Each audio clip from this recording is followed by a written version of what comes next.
Welcome to Playfully Orange, our conversations on Thursdays about arts and culture in Central Florida.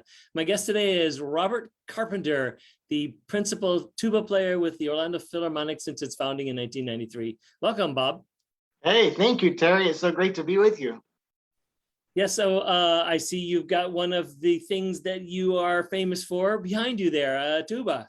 Well, yeah, I can't go anywhere without having a tuba with me. So this fine gem is a German Alexander-made tuba that's keyed in F, which was actually the original key of the very first ever tubas being made.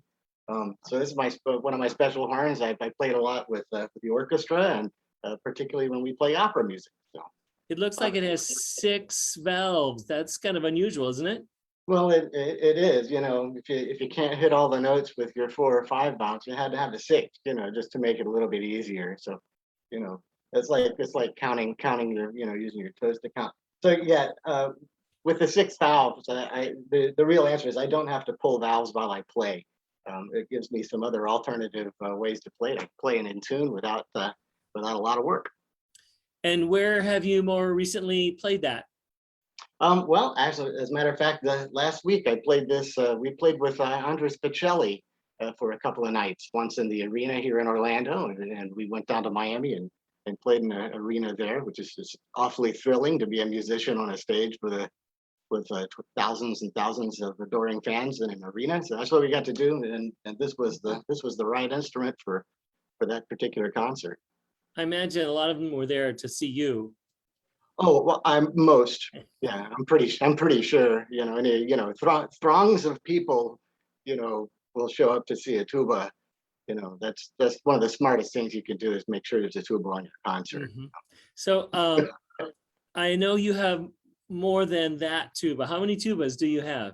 Oh, I kind of lost count up in the upper 20s, so I wouldn't get in too much trouble for running all of these, but I have a lot, somewhere around 30. And you build tubas, is that correct? I do. I do. It's a very interesting place to live in Orlando. There's a lot of talented tuba players and tuba repair people, and wound up working with a friend and got involved in trying to figure out why tubas didn't sound the way they used to sound when they were made back prior to 1940. Some of the very very old instruments and so, yeah, we wound up getting involved with a company called Canstol, and now we're working with Eastman a little bit, a Chinese company, or actually American company that manufactures in China. Really, really great job. Um, and determining how to build with the right alloys of metal and the right processes that harden the metal to the way that it should be. You imagine it. You take a piece of metal and you thunk it, and it rings, right? That's everything we do is related to making vibrations that carry. So it's critical that the materials be the correct material and be hardened in the way they need to be in order for the sound to propagate and make that great sound. I'm really proud of all this. I get all excited about it because we've really influenced the way orchestras are sounding throughout the United States now. They're used in Detroit or Boston, all around. I imagine we could really nerd out into this, but let's talk about you a little bit. So you were born and raised in Orlando. So when did the tuba vibrations grab you? Oh, yes, exactly. I was born in Orlando, and the first tuba vibrations grabbed me when I was in junior high school at the time called Robert E. Lee Junior High School. I was leaving College Park Middle School is what it's called now. I went to Edgewater High School and College Park, and that's where I started to play. And it was a really good place to be.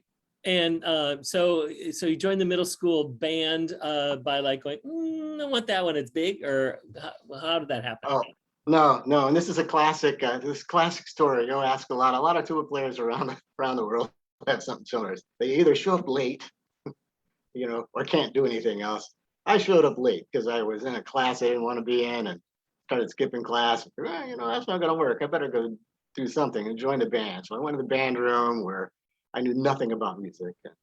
My God bless him, Mr. Barrett, the band director at the school there, was my next door neighbor, and he said, "Well, love to have you in the band. Would you be willing to play a tuba? And I said, I had no idea what a tuba was. I said, if you show me a tuba, I will learn how to play it. And within days, I was, you know, married to it. That was the thing for me. It was an amazing relationship from the start. So when you were in junior high, did you have to lug your tuba home, or it stayed at school?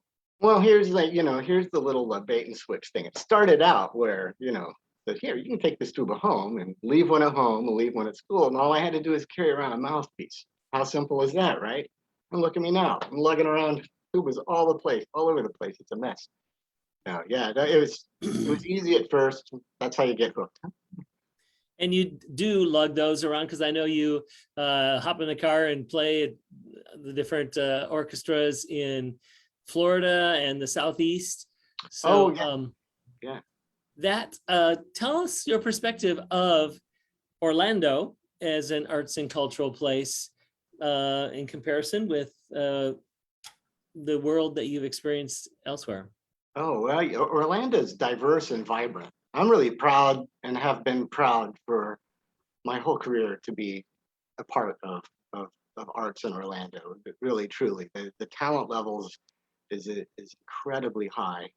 A lot of us in Orlando, it's a big family, a big culture, and we travel around the state. And I've played, as you mentioned, I played in the Sarasota Symphony, the Naples, Jacksonville, used to go up to Savannah, and like you said, got a flavor for how all the different cities are, and here it's a very dramatic orchestra. It plays, and musically we play with a lot of gusto. We've been notoriously good at playing jazz type stuff or movie type music, and a lot of that's influenced from Walt Disney, because a lot of the players play in the parks as well as and they are able to do all those things that you can do in a park. Learn how to talk to people, learn how to entertain, play all different styles of music. So it's very diverse in that way. That said, the entire orchestra went to different conservatories. They all went to Curtis or Juilliard. I went to Northwestern. A lot of people actually went to Northwestern. It's interesting when the sweatshirts come out when it finally gets cold. So, anyways, yeah, it's a really, really powerful city. Really good orchestra. Well, with about 3 decades of being with the Orlando Philharmonic, you've been under different maestros or music directors.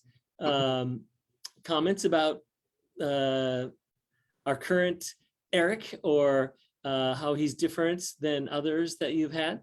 Oh, sure, yeah. So Eric, he's young. When he started, he's very youthful and dynamic, and has a history of music in New York City, and his father played in the Metropolitan Opera Orchestra. So he's been steeped since 4 years old in great music and of all different genres.